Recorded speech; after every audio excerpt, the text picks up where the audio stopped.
Bonjour à toutes et à tous. Aujourd'hui, on va tester ensemble les Space Dust.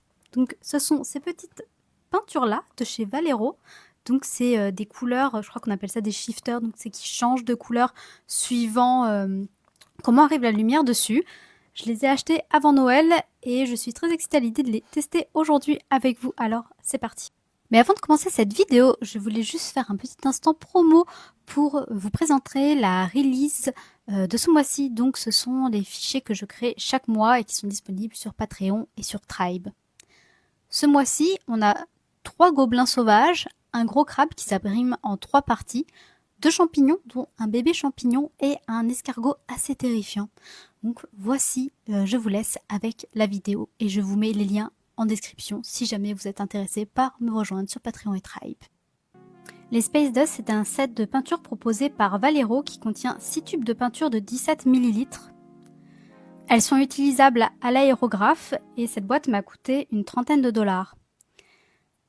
La particularité de ces peintures, c'est que ce sont ce qu'on appelle des shifters, on pourrait le traduire par changeantes, c'est-à-dire qu'elles changent légèrement de couleur suivant la manière dont la lumière arrive dessus.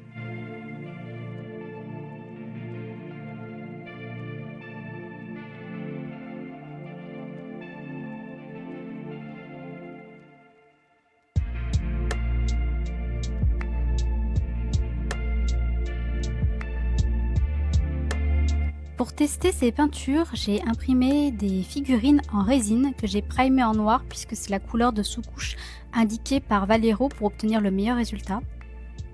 Cependant, je suis curieuse de voir ce que ça donne sur une figurine primée en blanc, donc on fera un test à la fin de la vidéo. Et je vais aussi faire un test d'application au pinceau pour voir la différence avec l'aérographe.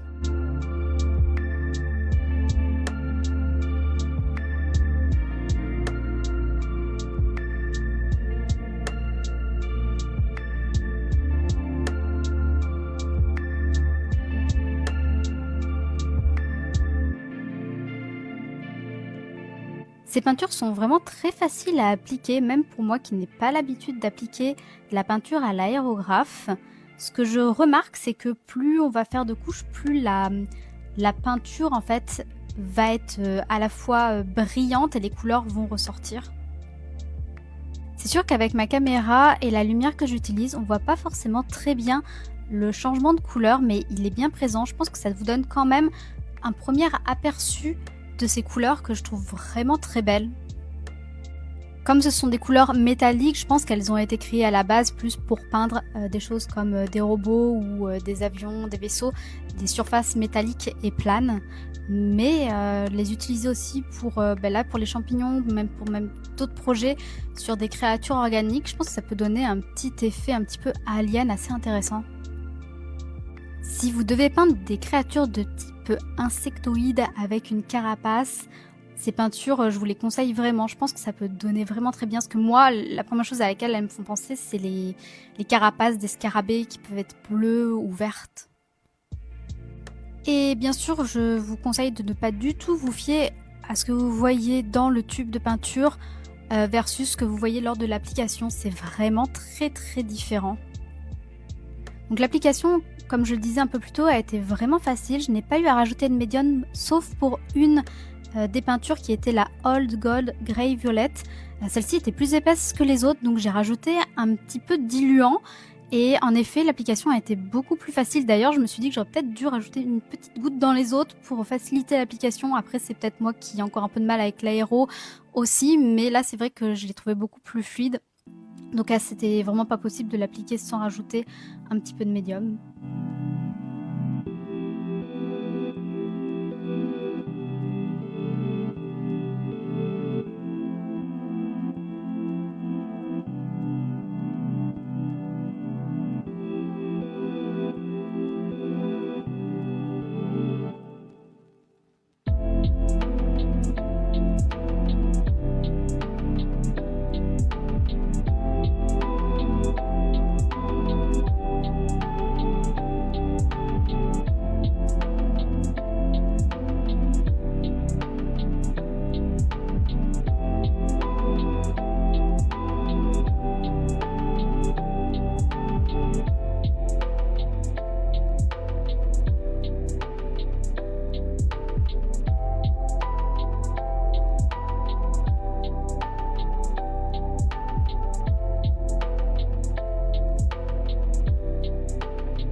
Bon, il y a eu des petits loupés lors de l'enregistrement. Il y a 2 phases que j'ai oublié de vous filmer. Donc écoutez, c'est comme ça arrive. Mais je vous montre quand même le résultat de ce que ça donne.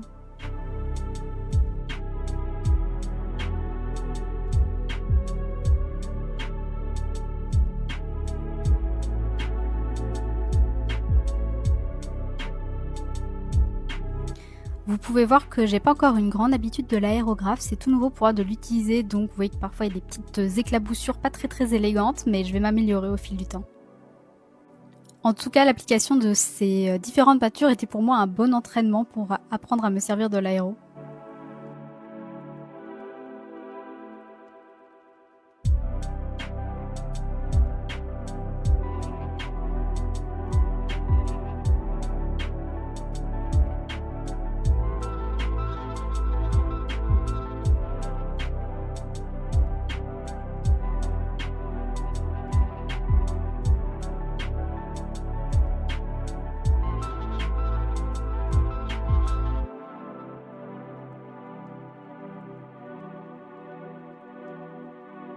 J'avais hâte de tester sur le blanc et comme je m'en doutais, ça donne pas grand chose. En tout cas, ça n'a rien à voir avec l'application sur du noir. Donc là, c'est la Red Gold et on voit que ça donne un léger effet rose, un peu irisé, légèrement gold. Mais c'est ça. Ça peut quand même être utile pour certaines peintures. Je pense que c'est pas non plus acheté à la poubelle. Mais bon, c'est pas le résultat qu'on veut.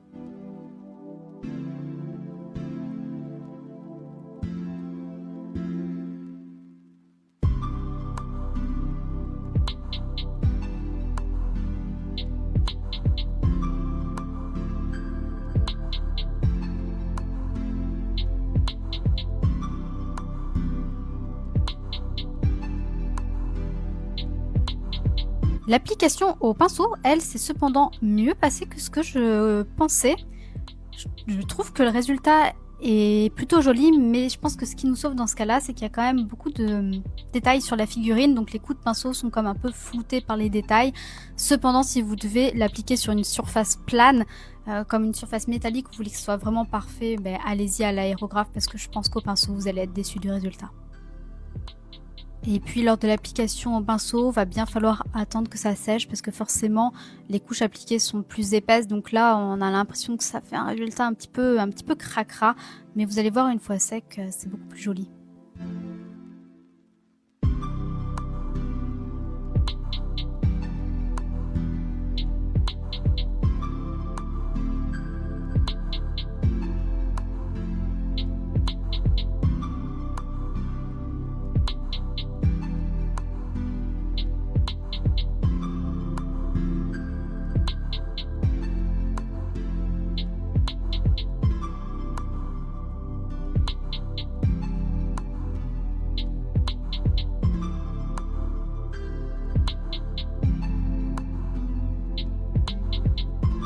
Voici le résultat de tous mes petits champignons peints. Je sais pas lequel est votre préféré. Moi, j'ai vraiment du mal à me décider. Je les trouve vraiment toutes très belles. Je trouve que les pigments sont vraiment de qualité et on obtient vraiment la promesse en fait faite par le produit.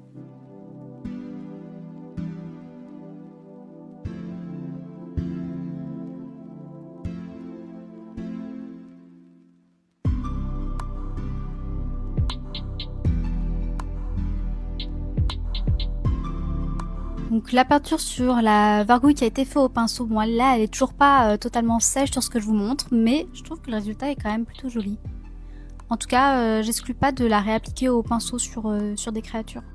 Et pour finir, quelques plans à la lumière naturelle où on peut voir que les couleurs réagissent différemment suivant la lumière.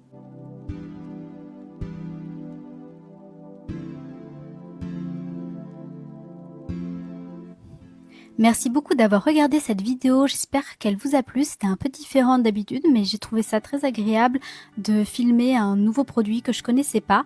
Et d'ailleurs il y a 2 autres packs du même genre créés par Valero qui sont les Magic Dust et les Galaxy Dust. Donc si jamais vous voulez que je les teste, eh bien dites-le moi en commentaire. Et d'ailleurs n'hésitez pas aussi à liker et à partager cette vidéo, ça me fait toujours très plaisir. Et je vous dis à bientôt pour une prochaine vidéo.